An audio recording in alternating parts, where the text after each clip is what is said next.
Ein wichtiger Vertreter dieser Ordnungsproblematik ist das juristische Prinzip. Ihm habe ich im Buch ein eigenes Kapitel gewidmet. Es hat die Überschrift Im Würgegriff des juristischen Prinzips und damit ist angesprochen diese Tendenz zur ungehemmten Ausweitung, Ausbreitung in sämtliche Lebensbereiche. Ich will es an dieser Stelle bei diesen wenigen Bemerkungen belassen und hier noch ein Beispiel anschließen, das aus dem Buch stammt, das vielleicht kurz veranschaulichen kann, was ich mit der Problematik des juristischen Prinzips meine und welche Gefahren und Nebenwirkungen ich in der Anwendung und der ungehemmten Ausweitung dieses Prinzips sehe. Es geht um Datenschutz. Beispiel Datenschutz. Datenschutz ist zweifellos ein sehr wichtiges Thema.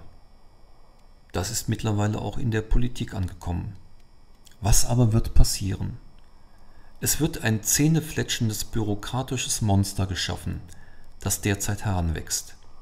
Es besteht aus Gesetzen, Verordnungen, Reglementen, Zertifizierungen und Datenschutzbeauftragten, die sich in allen Winkeln der Verwaltung ansiedeln und ausbreiten. Es werden neue bürokratische Entscheidungswege erfunden, Papiere, Anträge und Formulare entworfen. In Unternehmen werden spiegelbildlich ähnliche Prozesse und vor allem eigene spezialisierte Juristen etabliert. Daneben entsteht eine freiberufliche juristische Dienstleistungsszene für all diejenigen, die sich keine eigenen Einheiten leisten können. Was kommt am Ende dabei heraus? Einige schlimme Betrüger mögen abgeschreckt sein und einige Unternehmen werden sinnvolle Datenschutzpraktiken einführen. Vor allem wird das Ganze aber in vielen Bereichen zu ineffizienten, umständlichen bürokratischen Abläufen, Absurditäten und zur Behinderung kreativer Menschen und Unternehmen führen. Der Bereich und das dafür erforderliche Personal werden weiter wachsen. Bald wird die nächste Stufe gezündet.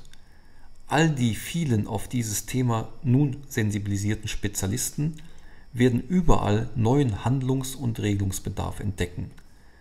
Patienten, die in Arztpraxen nicht mehr beim Namen aufgerufen werden dürfen, neue Zertifikate und Standards, die eingeführt und in Schulungen erlernt werden müssen.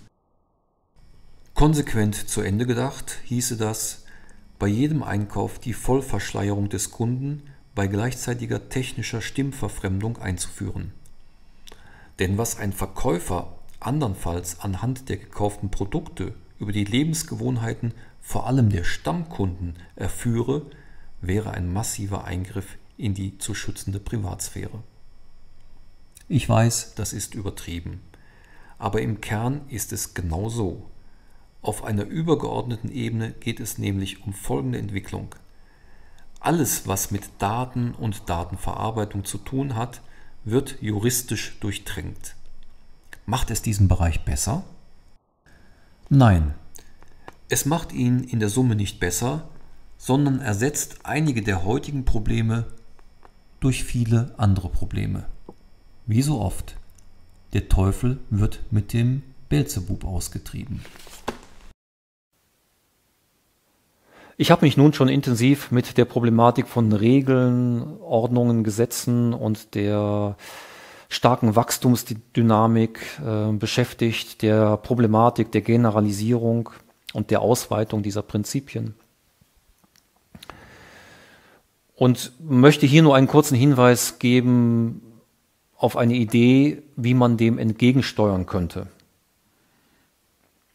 Ich habe dem im Buch einen größeren Raum gewidmet unter dem Titel Systembrecher und will das hier nur ganz kurz skizzieren. Also, ein kleines Beispiel dazu. Sie schließen bei einer Versicherung eine Diebstahlsversicherung ab für Ihr Fahrrad. Die Versicherung sagt Ihnen, durch diese Versicherung bist du geschützt, wenn dein Fahrrad gestohlen wird, dann bekommst du das von uns ersetzt. Dafür bekommen wir jährlich eine Prämie. Jetzt zahlen Sie die Prämie.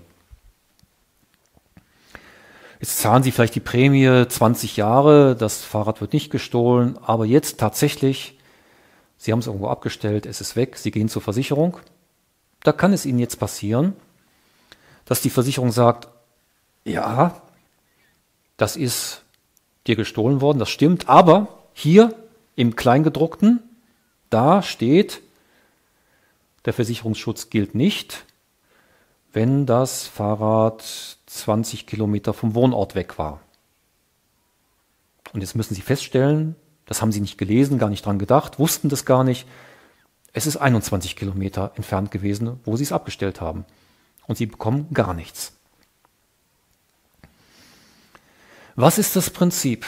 Das Prinzip ist, dass die Versicherungen natürlich sehr detaillierte Modelle darüber haben, in wie viel Prozent der Fälle sie diesen Versicherungsschutz, die Summe auszahlen. Ich sage jetzt mal irgendwas, weil ich nicht weiß, wie die Modellrechnungen für Fahrräder bei Versicherungen sind, wenn es um Diebstahl geht. Ich sage jetzt mal 70%. Die Modelle sind so, dass zu 70% das ausgezahlt wird.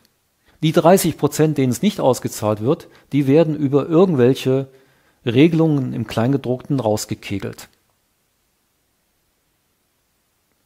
So.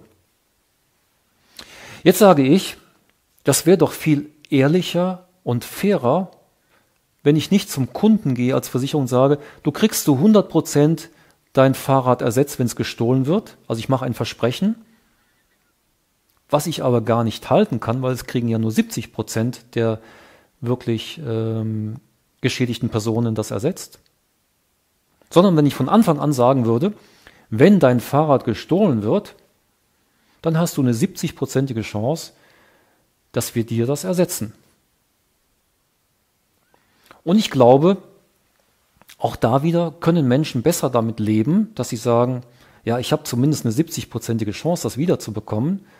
Und selbst wenn sie dann Pech haben und gehören zu den 30% und kriegen das nicht, ist das vielleicht besser zu akzeptieren, als wir sagen, du hast eine 100-prozentige Sicherheit, dass du es zurückkriegst, aber dann wird durch irgendeinen juristischen Winkelzug wird doch erreicht, dass der Versicherungsschutz ausgesetzt wird. Da finde ich in dem Systembrechermodell weg mit den ganzen Versicherungspolicen und Regelungen, weg mit den ganzen potenziellen juristischen Streitereien, von denen ja im Übrigen dann am Schluss bei Versicherungen oft nur die Betrüger profitieren.